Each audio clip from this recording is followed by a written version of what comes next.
وبركاته.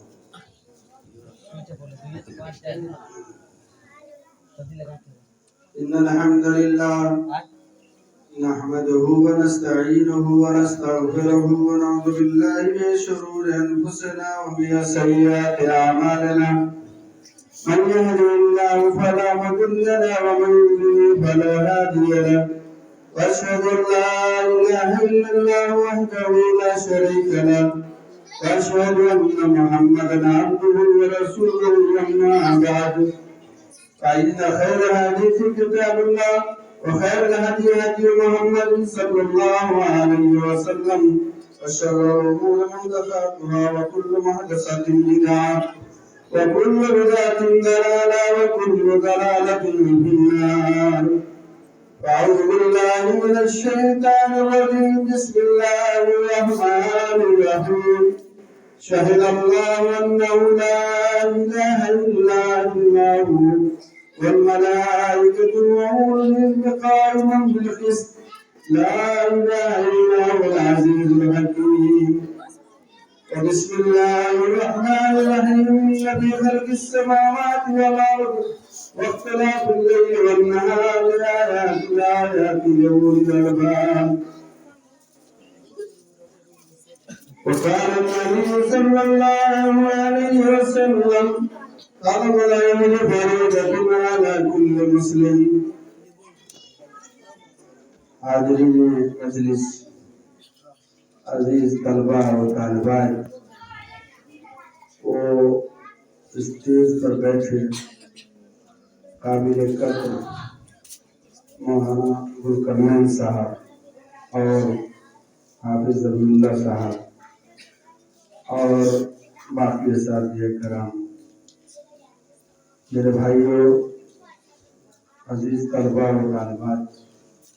مولانا نے جتنا پڑھ چڑھ کے کہہ دیا ہے اس کے قابل میں نہیں ہوا حقیقت. میں یہ دین اسلام کا ایک اپنا سا خادم ہوں. اللہ تعالیٰ جس سے جو کام لے لے یہ اس کے نصیب کی بات ہے، اور اللہ تعالیٰ اپنے دین کا کام اسی انسان سے لیتا ہے، اسی آدمی سے لیتا ہے، اسی شخص سے لیتا ہے جس سے وہ چاہتا ہے. اس کی مرضی کے خلاف کوئی کام نہیں ہو سکتا ہے. بہرحال مجھے دعوت دی گئی ہے، میں اس کے لیے ممنون و مشکور ہوں. مولانا ذوالقرنین صاحب، حافظ اللہ صاحب اور عزیزم ممتاز سلمہ کا اور سمیع اللہ سراجی صاحب کا، ان لوگوں نے دعوت دیا اور ان کی دعوت پر لبیک کہتے ہوئے حاضری ہوئی. اللہ تعالیٰ اس ہمارے حاضری کو اور ان لوگوں کے دعوت کے خلوص کو قبول فرمائے اور اللہ تعالیٰ اس کا بہتر اجر عطا فرمائے. بہرحال کہنا یہ ہے کہ اللہ تعالیٰ نے علم دین کی بہت بڑی اہمیت بیان کی ہے. اسلام میں علم دین کی اہمیت اور اس کے فوائد. علم دین ایک ایسی شے ہے، ایک ایسی چیز ہے، ایک ایسی نعمت ہے جو لازوال ہے، جو کبھی فنا ہونے والی چیز نہیں. اگر آپ نے علم دین کو حاصل کیا ہے، علم دین کو حاصل کرنے کے لیے آپ نے کوشش کی ہے، تو اللہ تعالیٰ اس کا اجر آپ کو دے گا. اور علم دین کی فضیلت، اہل علم کی فضیلت اور اہل علم کے بارے میں اللہ رب العالمین نے قرآن مقدس کے اندر ارشاد فرمایا، شہد اللہ انہ لا الہ الا ہو والملائکۃ وأولو العلم قائما بالقسط. اللہ تعالیٰ نے اپنی وحدانیت کی شہادت فرشتوں سے دلوایا اور اہل علم سے دلوایا. اللہ تعالیٰ نے اپنی وحدانیت کی شہادت، اپنے وحدانیت کا اقرار اپنے وحدانیت کی گواہی فرشتوں سے دلایا، اور اس کے بعد میں اللہ تعالیٰ نے اسی آیت کے اندر دوسرے جز میں جو بیان کیا وہ اہل علم کو بتایا، جاہلوں کو نہیں بتایا، انپڑھ اور جوان لوگوں کو نہیں بتایا، ان کو نہیں بتایا جس نے ڈاکٹری پڑھی ہے، انجینئرنگ کیا ہے، ایسے لوگوں کے بارے میں نہیں کہا اللہ رب العالمین نے۔ اللہ تعالیٰ نے کہا اہل علم جو علم دین کی معلومات رکھتے ہوں، جن کو قال اللہ اور قال رسول معلوم ہو، جو اللہ تعالیٰ کے عوامر کو جانتے ہو، اس کی منہیات کو جانتے ہو کہ اللہ تعالیٰ نے کس کاموں سے کو کرنے کا حکم دیا ہے اور کن کاموں سے منع فرمایا ہے، ایسے لوگوں کے بارے میں اللہ رب العالمین نے کہا ہے کہ شہد اللہ انہ لا الہ الا ہو والملائکۃ واولو العلم، کہ اللہ تعالیٰ نے فرشتوں سے اپنی وحدانیت توحید کی گواہی دلائی، اور اس کے بعد میں اہل علم کو کہا۔ معلوم یہ ہوا کہ علم کے بغیر توحید کو جاننا اور سمجھنا ناممکن ہے۔ بغیر علم کے آپ توحید کو نہیں جان سکتے ہیں، آپ کو معلوم نہیں ہوگا کہ توحید ربوبیت کیا ہے، توحید الوہیت کیا ہے، توحید اسماء و صفات کیا ہے، اللہ تعالیٰ کن چیزوں پر قادر ہے، اللہ تعالیٰ کے سامنے ہم کون سا عمل کریں گے تو اللہ تعالیٰ ہمارے عمل کو قبول کرے گا، اور کون سا عمل نہیں کریں گے تو اللہ تعالیٰ ہمیں اپنے عذاب سے بچائے گا۔ تو کہنا یہ ہے کہ علم کے بغیر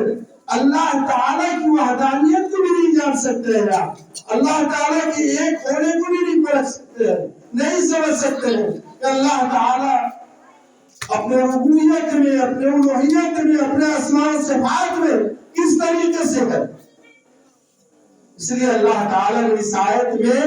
بیان کیا کہ شہد اللہ انہ لا الہ الا ہو والملائکۃ واولو العلم قائما بالقسط۔ تو کہنا یہ ہے کہ اہل علم ہی ہے جو اللہ تعالیٰ کی یہ پیدا کردہ چیزیں بھی دنیا میں ہے، پہاڑ ہے، رات ہے، دن ہے، یعنی اللہ تعالیٰ کی جتنی چیزیں دنیا میں پیدا کرتا ہے، جس کو اللہ تعالیٰ نے پیدا کیا ہے، ان چیزوں کے اندر اگر غور و فکر کرنے والی کوئی شخصیت ہے، غور و فکر کرنے والا کوئی ذات ہے تو وہ اہل علم کی ذات ہے۔ اسی کو معلوم ہے کہ اللہ تعالیٰ ہی ہے جو پہاڑوں کو پیدا کیا، جو آسمانوں کو بنایا، جو زمینوں کو پیدا کیا، جو ہر چیز کا خالق اور مالک ہے۔ اللہ رب العالمین نے ارشاد فرمایا ان فی خلق السماوات والارض واختلاف اللیل والنہار، کہ اہل علم کی ہی ذات ہے جو اس چیز کو جانتی ہے اور سمجھ سکتی ہے اور اس چیز کا اندازہ لگا سکتی ہے کہ آسمان اور زمین کا پیدا کرنے والا کون ہے، اس رات اور دن کو بنانے والا کون ہے، دن کے بعد میں رات آتا ہے، رات کے بعد میں دن آتا ہے، یہ الٹنے اور پلٹنے کا کام جو ہے اس کی شخصیت ہے، کون ہے جو ذات ہے جو اس دنیا کو چلانے والا ہے، جس کے قبضے قدرت میں دنیا کا سارا نظام ہے، جس کے قبضے قدرت میں دنیا کا سارا سسٹم ہے، اللہ رب العالمین کی وہ ذات ہے۔ اس چیز کو سمجھنے والا کون ہے؟ اہل علم ہے۔ جسے علم نہیں ہوگا، جس سے دین کی معلومات نہیں ہوگی، جس سے دین کی معرفت نہیں ہوگی، جسے دین کی معلومات اور جانکاری نہیں ہوگی، ایسے لوگ کیسے معلوم کر سکتے ہیں کہ اللہ ایک ہے؟ تو کیسے ہے؟ اللہ رب العالمین کی ذات اس دنیا پر کارساز ہے، اس دنیا پر حاکم ہے، اس دنیا کا مدبر ہے، اس دنیا کو چلانے والا ہے، تو وہ کیسے ہے، کس طریقے سے ہے؟ یعنی اللہ تعالیٰ کی وحدانیت کو جاننے کے لیے انسان کو اہل علم ہونا، علم والا ہونا نہایت ضروری اور لازم اور ملزوم چیز ہے، جس کے بارے میں اللہ رب العالمین نے ارشاد فرمایا الذین کون لوگ ہیں جو اللہ تعالیٰ کی معرفت کو، اللہ تعالیٰ کی پیدا کردہ چیزوں کو جانتا ہے، الذین یذکرون اللہ قیاما وقعودا، کیا ایسے لوگ جو اللہ تعالیٰ کا ذکر راتوں میں، قیام میں، قعود میں یا وعلی جنوبہم ویتفکرون فی خلق السماوات والارض، اللہ تعالیٰ نے صاف لفظوں میں صاف کھلے الفاظوں میں اللہ رب العالمین نے سورہ آل عمران کے اندر 18 اور 19 نمبر کی آیتوں میں اللہ نے واضح بیان کر دیا کہ الذین یذکرون اللہ قیاما وقعودا وعلی جنوبہم ویتفکرون فی خلق السماوات والارض، کہ وہی لوگ ہیں جو اہل علم ہیں، جو علم والے ہیں، جو علم دین کو جانتے ہیں، ایسے ہی لوگ اللہ تعالیٰ کو راتوں میں کھڑے ہو کر کے قیام میں، تہجد کی نماز میں، قیام اللیل میں اللہ رب العالمین کو یاد کرتے ہیں، اپنے بستروں سے کھڑے ہوتے ہیں، اپنے بستروں سے کھڑے ہو کر اللہ تعالیٰ کی عبادت میں لگ جاتے ہیں۔ وَيَتَفَكَّرُونَ فِي خَلْقِ السَّمَاوَاتِ وَالْأَرْضِ، اور دن وہ لوگ ہیں جو اللہ تعالیٰ کی پیدا کردہ چیزوں کے اندر غور و فکر کرتے ہیں کہ اللہ تعالیٰ نے اس پہاڑ کو بنایا، اس زمین کو بنایا، اس آسمان کو بنایا، تو کیسے بنایا میرے بھائیوں، میرے بچوں اور بچیوں؟ یہ آپ کا اندازہ تب ہوگا جب آپ بڑے ہوں گے، دور دراز کا سفر کریں گے، ہندوستان کا سفر کریں گے، اور جب آپ لوگ نیپال کا سفر کریں گے، باہر جائیں گے، باہر کے مملکہ میں، تو آپ دیکھیں گے کہ یہ طیارہ جو ہے فلائٹ جو اڑتی ہے آسمانوں کے اندر، اس کو بنانے والا کون ہے؟ اس کو بنانے والا تو صحیح ہے ایک انسان ہی ہے، لیکن اس انسان کے اندر اللہ تعالیٰ نے بھی وہ سمجھنے اور گزرے کا مادہ ڈالا، تب تو اس شخص اس طیارے کو بنایا، اس فلائٹ کو بنایا، اس ہوائی جہاز کو بنایا۔ آپ جائیے پوکھرا میں جائیں گے، کبھی بڑے ہوں گے تو آپ دیکھیں گے وہاں سے جب سورج کا طلوع ہوتا ہے، سورج جب طلوع ہوتا ہے تو عجیب طریقے کا منظر ہوتا ہے، عجیب طریقے کا وہاں ایک نظارہ ہوتا ہے، نظر آتا ہے کہ یہ سورج سے یہیں سے نکل رہا ہے۔ تو کہنا یہ ہے کہ یہ سب اللہ تعالیٰ کی پیدا کردہ چیزوں کے اندر کون لوگ غور کرتے ہیں؟ جو اہل علم ہے، جن کو اللہ نے علم دیا ہے۔ آپ یہاں تعلیم حاصل کرنے آئے ہیں، آپ اس مدرسے میں علم دین سیکھنے آئے ہیں۔ اگر آپ کے ساتھ کوئی پریشانی ہو، آپ کے ساتھ کوئی دکھ ہو، آپ کے ساتھ کوئی کسی طرح کی پریشانی ہو، کھانا اچھا نہ ملے، پانی اچھا نہ ملے، سونے کے لیے اچھا بستر نہ ملے، آپ پریشان حال ہوں گے تو یہ سوچتے ہوں گے چلو ہٹا، چلو چلتے ہیں بمبئی سیٹ کے کارخانے میں بیگ بنائیں گے۔ میرے بھائیو، جو لوگ بمبئی جاتے ہیں، دلی جاتے ہیں، کارخانوں کے اندر ہم نے اپنے آنکھوں سے دیکھا ہے کہ سیٹ لوگ جوتا نکال کر کے مارتے ہیں۔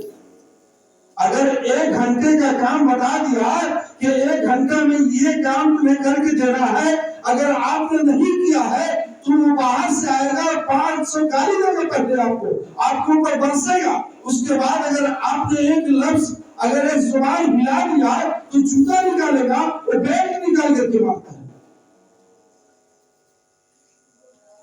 ایسے علم کی اللہ نے تعریف نہیں کی،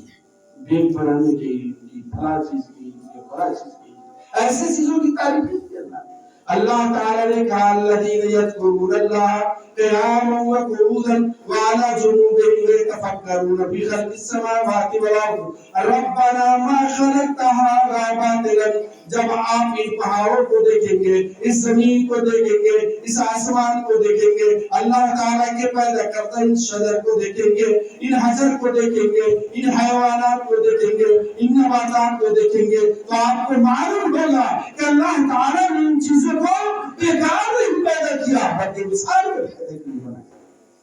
اور لوگ سوچتے ہیں جو اہل علم ہے، جن کو اللہ نے علم سے نوازا، اور کون سا علم؟ علم دین۔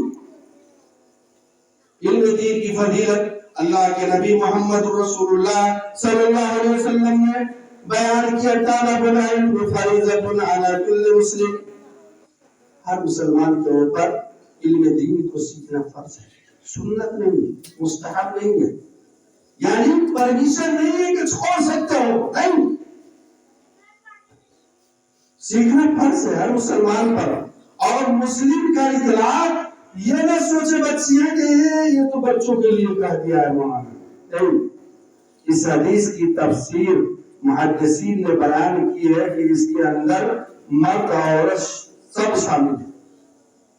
یعنی بچہ اور بچی سب شامل ہے، نر اور مادہ دونوں شامل ہے۔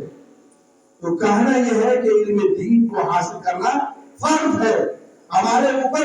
لازم ہے، ضروری ہے، اگر ہم علم دین کو نہیں سیکھیں گے، قرآن کو نہیں سیکھیں گے، اس کی تفسیر اور معنی مفاہیم کو نہیں سمجھیں گے، تو ہماری زندگی ویسے ہی ہوگی جو ایک عام جاہل کی زندگی ہے۔ ایک جاہل آدمی ہے، اس سے معلوم نہیں ہے کہ نماز کیسے پڑھنا ہے، روزہ کیسے پڑھنا ہے، حج کیسے کرنا ہے، زکوٰۃ کتنے پیسوں میں دینا ہے، کتنا چاندی ہوگا تو اس میں زکوٰۃ نکلے گا، کتنا سونا ہوگا تو اس میں زکوٰۃ نکلے گا۔ اگر آپ نے علم دین نہیں سیکھا ہے، آپ نے علم دین کا مطالعہ نہیں کیا ہے، قرآن کو نہیں پڑھا ہے، تو آپ نہیں جان سکتے،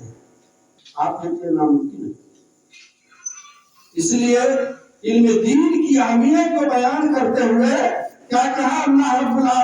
رب العالمین نے قرآن مقدس کے اندر سورہ لقمان میں آیت نمبر 16 کے اندر لقمان نے اپنے بچوں کو نصیحت کرتے ہوئے کہا تھا، یا بنی انہا ان تکن مثقال حبۃ من خردل فتکن فی صخرۃ او فی السماوات او فی الارض یأتی بها اللہ ان اللہ لطیف خبیر۔ لقمان نے اپنے بچوں سے نصیحت کرتے ہوئے کہا تھا کہ میرے بچوں، اگر اللہ تعالی کے لیے تم نے آسمان اور زمین میں ایک رائی کے دانے کے برابر بھی غور و فکر کیا ہے، تو یہ چیز قیامت کے دن تمہارے سامنے لائے گی۔ یعنی معلوم یہ ہوا کہ علم دین کو سیکھنے والے انسان کو دنیا میں بھی فائدہ اور آخرت میں بھی فائدہ، ڈبل فائدہ، سنگل فائدہ نہیں، ڈبل، یعنی دنیا کے اندر بھی فائدہ اور آخرت کے اندر بھی فائدہ۔ تو ہم ایسا علم کیوں نہ سیکھے جو دنیا کے اندر ہمارے لیے مفید اور آخرت کے اندر بھی ہمارے لیے مفید ہو۔ ڈاکٹر بن جائیں گے، انجینئر آپ بن جائیں گے تو دنیا میں تو بڑا پیسہ کمائیں گے، بہت پیسہ ملے گا، لیکن اخروی زندگی کے اندر آپ کے لیے فائدہ اور مفید چیزیں نہیں معلوم ہوں گی۔ اس لیے علم دین کی اہمیت بیان کرتے ہوئے اللہ رب العالمین نے قرآن مقدس میں اندر ارشاد فرمایا، یرفع اللہ الذین آمنوا منکم والذین اوتوا العلم درجات، کہ اللہ رب العالمین تم میں سے وہ لوگ ان لوگوں کے درجات کو بلند کرتا ہے جو لوگ ایمان لائے اور اہل علم ہے، جو مومن ہیں، جو اللہ تعالیٰ کے عوامر کو بجا لاتے ہیں، اس کے منہیات سے رک جاتے ہیں، اس کے بتائے ہوئے باتوں پر چلتے ہیں، اس کے روکے ہوئے چیزوں سے رک جاتے ہیں۔ اور ایسے لوگ جو اہل علم ہیں ان کے درجات کو اللہ رب العالمین کیا کرتا ہے، کیا کرے گا، بلند کرتا ہے۔ قل هل يستوي الذين يعلمون والذين لا يعلمون، اللہ نے کہا کہ اے نبی پاک فرما دیجئے کہ پڑھا لکھا اور ان پڑھ دونوں میں فرق ہے۔ قل هل يستوي الذين يعلمون والذين لا يعلمون، کہ نبی پاک فرما دیجئے کہ کیا پڑھا لکھا اور ان پڑھ دونوں برابر ہو سکتے ہیں؟ نہیں، دونوں برابر نہیں ہو سکتے ہیں۔ اہل علم کا مقام اللہ تعالیٰ نے کہا بیان کیا ہے، فَإِلَّهُ الَّذِينَ آمَنُوا مِنكُمْ وَالَّذِينَ أُوتُوا الْعِلْمَ دَرَجَاتٍ۔ اور یہی نہیں میرے بھائیو، ایک صحابی مدینہ سے چل کر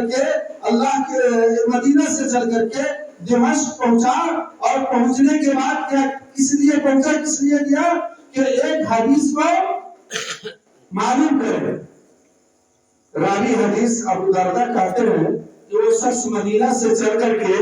آیا یہاں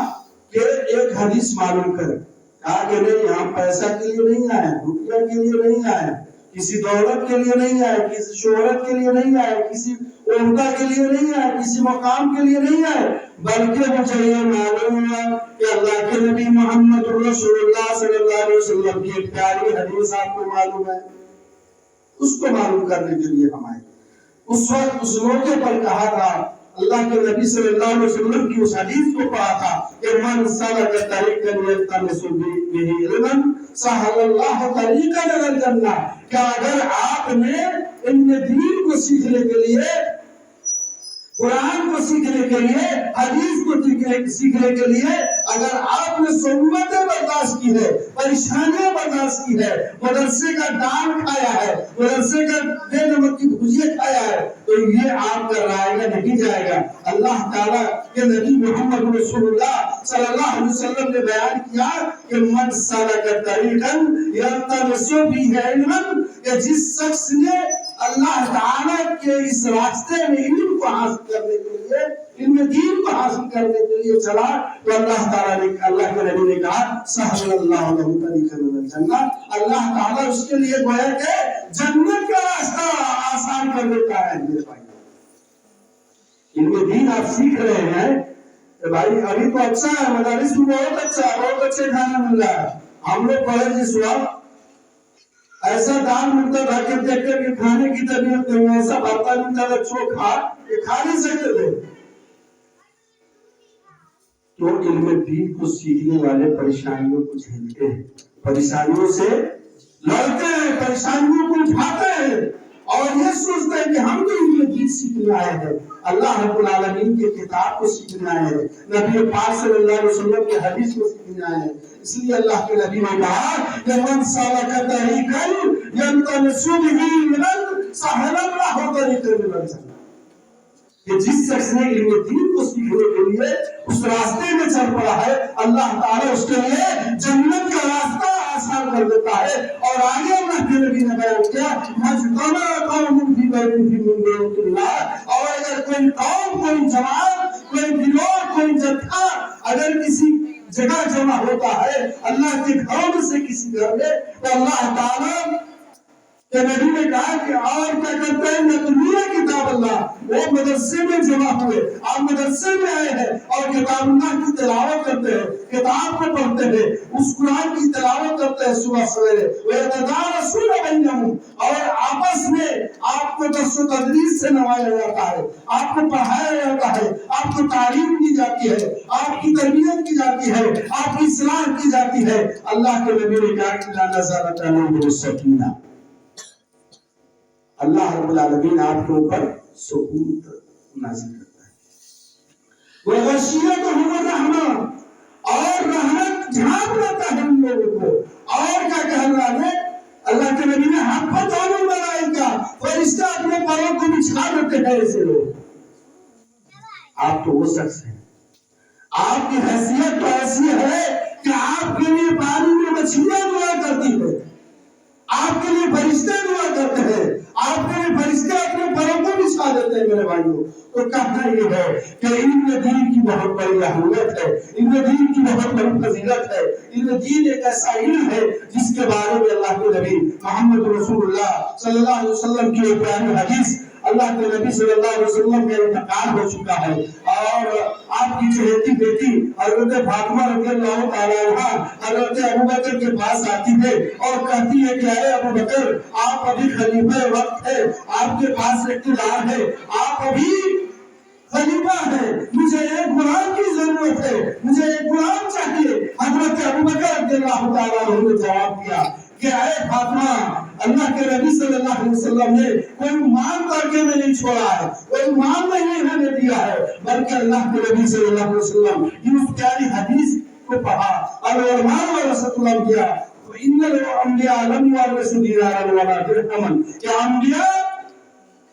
مال کے، بلڈنگ کے، سمپتی کے وارث نہیں ہوتے،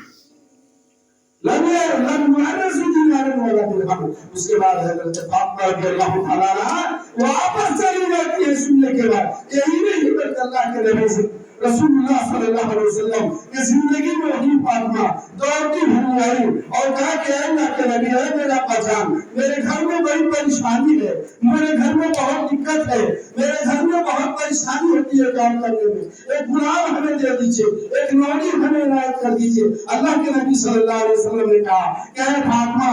تم اس شخص کی بیٹی ہے، ان نبی کی بیٹی ہے، اور میرے پاس جو غلام ہے میں ان غلاموں کو بیچ کر کے اپنے اصحاب صفا جو مدینہ کے اندر علم سیکھنے کے لیے آئے تھے، علم کی تربیت لینے آئے تھے، علم کو جاننے کے لیے آئے تھے، نبی کی سیرت کو حفظ کرنے کے لیے آئے تھے، اللہ کے نبی نے کہا ان طلاب کو، ان طالب علموں کو، ان پڑھنے والوں کو کا خرچہ میں کہاں سے چلاؤں گا؟ میں ان غلاموں کو بیچ کر کے ان کے اوپر خرچ کرتا ہوں۔ اللہ کے نبی صلی اللہ علیہ وسلم نے جب جواب دیا، وہ فاطمہ رضی اللہ تعالیٰ عنہا وہ واپس چلی گئی۔ اس کے بعد یہی نہیں، اللہ کے نبی صلی اللہ علیہ وسلم کے پیارے صحابی حضرت ابو ہریرہ رضی اللہ تعالیٰ عنہ کا واقعہ بڑا مشہور معروف ہے۔ وہ اللہ کے نبی کے پاس اصحاب صفا میں شامل تھے۔ ایک دن جب بھوک لگی، پیاس لگی اور کھانے کے لیے کچھ نہیں تھا، آج مدرسے میں آپ کو دال چاول ہر چیز سے مہیا کیا جاتا ہے، لیکن اصحاب صفا کے پاس کھانے کے لیے کچھ نہیں تھا۔ کوئی صحابی آتے اور کہتے کہ دو طلبہ ہمارے ساتھ چلو، ہمارے ساتھ کھانا کھا لو، دو آدمی ہمارے ساتھ چلیے، ہمارے یہاں کھانا کھا لیجیے۔ اس طرح سے معاملہ چلتا تھا، لیکن ایک دن کوئی بلانے نہیں گیا۔ حضرت ابو ہریرہ رضی اللہ تعالیٰ عنہ بھوک سے نڈھال ہو رہے تھے، پریشان حال ہو رہے تھے۔ اس کے بعد میں چوراہے پر جا کر کے بیٹھ جاتے ہیں۔ اس کے بعد اس کا ادھر ہوتا ہے، حضرت عمر بن خطاب کا ادھر ہوتا ہے، سوال پوچھتے ہیں، سوال کا جواب دے دیتے ہیں حضرت عمر بن خطاب رضی اللہ تعالیٰ عنہ۔ ایسے نہیں اور کمزور آواز میں آپ نے سوال پوچھا، یہ سوچا کہ میری کمزور آواز کو سن کر کے، نحیف آواز کو سن کر کے یہ سمجھ جائیں گے کہ یہ بھوک سے پریشان آ رہے، لیکن وہ سمجھے نہیں، وہ چلے گئے۔ اس کے بعد اللہ کے نبی محمد رسول اللہ صلی اللہ علیہ وسلم آئے اور دیکھا کہ حضرت ابو ہریرہ بھوک سے پریشان حال ہے۔ اللہ کے نبی صلی اللہ علیہ وسلم سمجھ گئے یہ ابو ہریرہ یہاں کیوں بیٹھا ہے۔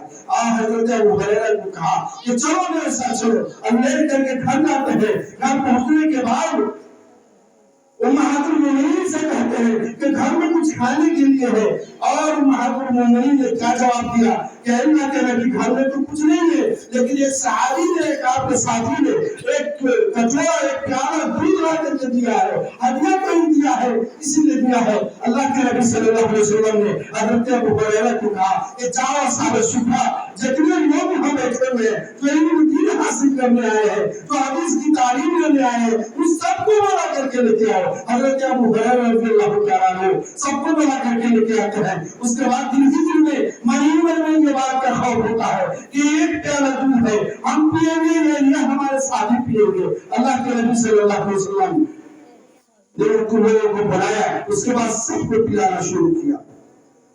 اس کے بعد سارے لوگ پیتے گئے۔ اس کے بعد حضرت ابو ہریرہ رضی اللہ تعالیٰ عنہ کا بیان ہے کہ میں پریشان حال تھا کہ مجھے اللہ کے نبی صلی اللہ علیہ وسلم نے بھی دے رہے پینے کے لیے۔ جب سارے لوگ پی لیے، اس کے بعد حضرت ابو ہریرہ رضی اللہ تعالیٰ عنہ کو اللہ کے نبی نے کہا کہ اے ابو ہریرہ باقی تو انا و انت، میں باقی ہوں اور تم باقی ہو۔ اللہ کے نبی نے کہا کہ اے ابو ہریرہ میں باقی ہوں اور تم باقی ہو پینا، اور دودھ تو ابھی پیالے کے اندر موجود ہے۔ اس کے بعد اللہ کے نبی نے کہا کہ ابو ہریرہ اٹھ واشرب، بیٹھو اور پیو۔ اس کے بعد پیتے گئے، اللہ کے نبی کہتے گئے اور پیو اور پیو، پلاتے گئے۔ جب پی کر کے آسودہ ہو گئے، جب تھک گئے کہ اب ضرورت نہیں ہے پینے کی، اس کے بعد میں کہا تھا اللہ الذی بعثک بالحق ما اجد له مسلکا۔ یہ بخاری شریف کی روایت ہے میرے بھائیو، اور بخاری کی 6452 نمبر کی حدیث ہے۔ اگر آپ کو نہیں معلوم ہوگا، اس کام جب آپ ہوں گے تو پڑھیں گے آپ کو معلوم ہو جائے گا۔ حضرت ابو ہریرہ رضی اللہ تعالیٰ عنہ سے کم سیر ہو کر کے پیے۔ اس کے بعد اللہ کے نبی نے اس دودھ کو پیا۔ اس کے بعد ایسے صحابہ کرام کی زندگی، وہ علم دین کو حاصل کرنے والے تھے، پریشان حال تھے، کھانے کے لیے کچھ نہیں تھا۔ تو کہنا یہ ہے میرے بھائیوں کہ اسلام میں علم دین کی بہت بڑی اہمیت ہے، اس کے بہت فائدے ہیں۔ اگر آپ عالم بن جائیں گے، علم دین کے ماہر بن جائیں گے، تو آپ کا مقام بہت اونچا ہے، بہت عرفہ ہے۔ آپ کا مقابلہ بڑے بڑے ڈاکٹر نہیں کر سکتے۔ ابھی میں نے مسجد میں بتایا ہے کہ اگر آپ قرآن کو پڑھنے والے ہیں، علم دین کو سیکھنے والے ہیں، ڈاکٹر موجود ہے, انجینئر موجود ہے, وہ چل نہیں سکتا, وہ بیٹھ نہیں سکتا منبر پر, وہ امامت نہیں کر سکتا ہے, لیکن آپ ایک چھوٹے سے طالب علم ہے, آپ نے قرآن کو پڑھا ہے, قرآن کو سیکھا ہے, آپ کو قرآن پڑھنے آتا ہے, آپ اللہ کے نبی کی حدیث کو جانتے ہیں, تو لوگ آپ ہی سے امامت کروائیں گے, آپ ہی کو سامنے لائیں گے. میرے بھائیوں, تو کہنا یہ ہے کہ علم دین کی بہت بڑی اہمیت ہے. علم دین کو سیکھنے کے لیے آپ کو پریشانی جھیلنی ہوگی, آپ کے ساتھ پریشانی ہوگی, آپ کو دکھ اٹھانا ہوگا, آپ کو مصیبتوں کا سامنا کرنا ہوگا, تو آپ اٹھائے نہیں, بلکہ اللہ کے لیے آپ کے اندر خلوص اگر ہوگا, آپ کے اندر للہیت ہوگا, تو یقیناً آپ کو اللہ تعالیٰ علم دین سے نوازے گا. اور علم دین ایک ایسی ہے, کوئی ایسی چیز ہے جس کو حاصل کرنے کے بعد آپ کامیاب ہوں گے. دنیا کے اندر بھی کامیابی ہے آپ کی, اور آخرت کے اندر بھی کامیابی ہے. اس لیے اللہ کے نبی نے کہا کہ من یرد اللہ بخیر یفقہہ فی الدین, اللہ جس سے چاہتا ہے اسے بھی علم دین کی دولت سے نوازتا ہے, ہر کسی کو علم دین کی دولت سے نہیں نوازتا ہے. اللہ جس کو چاہتا ہے وہی علم دین کی دولت سے نوازا جاتا ہے, اور وہی قرآن و حدیث کو سمجھ سکتا ہے. ہر کسی کے بس کی چیز نہیں ہے, ہر انسان اس چیز کو نہیں سمجھ سکتا ہے. اللہ رب العالمین سے دعا ہے کہ اللہ تعالی ہم سب کے خطاؤں کو معاف کرے, ہم سب کو جب تک اس دنیا میں رکھے ایمان پر رکھے, جب ہمارا خاتمہ ہو تو ایمان پر ہو. اور میرے بچوں, میں خاص طور سے آپ سے کہوں گا کہ آپ کی عمر ابھی اس لائق ہے, اس عمر کو ہے آپ کہ آپ کچھ سیکھ سکتے ہیں, کچھ پڑھ سکتے ہیں. استاد اگر تلخ لہجے میں بھی آپ سے بات کرتے ہیں, آپ کو سخت سست بھی کہتے ہیں, آپ کو کچھ کہہ بھی جاتے ہیں, تو آپ استاد اور شاگرد کا جو مقام ہے, استاد استاد رہے گا, شاگرد شاگرد رہے گا, باپ باپ رہے گا, بیٹا بیٹا رہے گا. بیٹا باپ نہیں بن سکتا, باپ بیٹا نہیں بن سکتا, شاگرد استاد نہیں ہو سکتا, استاد شاگرد نہیں ہو سکتا. اس چیز کا خیال رہے کہ اگر استاد نے ہمارے اوپر سختی کی ہے, اگر آپ کے اوپر استاد نے سختی کیا ہے, آپ کو سخت و سست کہا ہے, آپ کو اگر بولا ہے, آپ کو ڈانٹا ہے, تو آپ کے فائدے کی چیز ہے. آپ اس سے مستفید ہوں گے, آپ کو مستقبل بنے گا, آپ مستقبل میں عالم فاضل بنیں گے, آپ حافظ قرآن بنیں گے, آپ بہترین خطیب بنیں گے, آپ بہترین مفتی بنیں گے, آپ بہترین علم دین کے عالم بنیں گے. میرے بھائیوں, اللہ رب العالمین ہم تمام لوگوں کو اس دنیا کے اندر صحیح علم دین کو سمجھنے اور بجھنے کی توفیق دے. بارک اللہ لنا ولکم فی القرآن العظیم ونفعني وإياكم بآيات الحكيم إنه تعالى جواد كريم رؤوف رحيم.